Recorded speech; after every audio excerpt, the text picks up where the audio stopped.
Chelsea just completed a deal. Tottenham are throwing around record money, and Barcelona's president just spoke out on Julian Alvarez. It's a loaded day in the window. This is Football Daily Talk. Welcome back to the channel. Every day we break down the biggest football news, transfers, World Cup storylines, and the takes nobody else is giving you.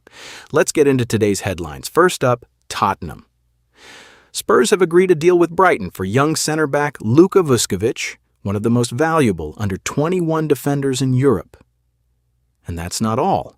On the same day, Tottenham have also agreed a fee for midfielder Sandro Tonali, reportedly one of the biggest transfer fees in Premier League history. 2 deals, 1 day. A record fee for Tonali and one of the best young center backs in Europe. Tottenham aren't rebuilding quietly this summer. They're making a statement. Next, Chelsea have completed the signing of defender Marco Palestra from Atalanta for a reported fee around £47 million. It's another example of Chelsea's pattern this summer, investing in young, high-ceiling talent rather than chasing the biggest names on the market. Now to the story that just won't go away. Barcelona president Joan Laporta has confirmed today that the club's offer for Julian Alvarez still stands. That keeps this transfer saga very much alive. Remember, Real Madrid already had a bid rejected by Atletico Madrid, who are pointing to his release clause instead. Laporta didn't back down. He came out and said the offer is still there. So, now Alvarez has 3 of Spain's biggest clubs circling him during the World Cup.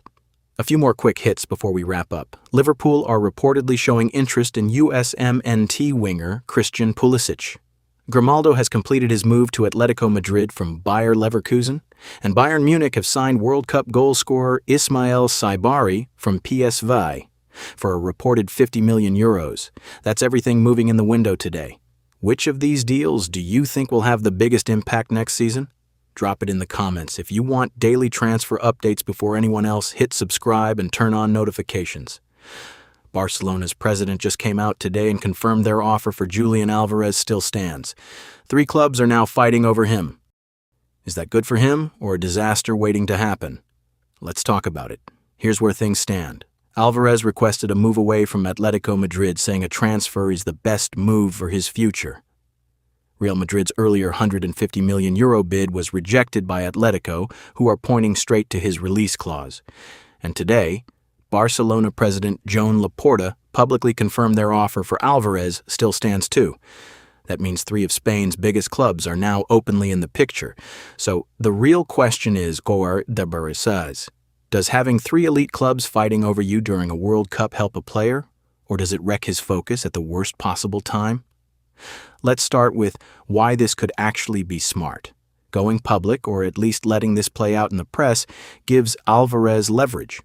It puts pressure on Atletico and forces a decision instead of letting this drag out all summer. And the timing works in his favor too. The World Cup is the biggest stage in the sport, and every good performance right now only drives his value up further. Players get a limited number of windows to force a move like this, and waiting could mean missing this one entirely. But here's the case against it. Splitting focus between a World Cup and a 3-way transfer tug-of-war is a real risk. International tournaments are hard enough without your future being a daily headline. There's also the relationship risk. Fans and ownership at Atletico don't always respond well to a player pushing for an exit mid-tournament, and that can actually hurt his negotiating position instead of helping it. And if none of these moves go through, he's back at a club he's publicly said he wants to leave. That's an awkward situation in any locker room.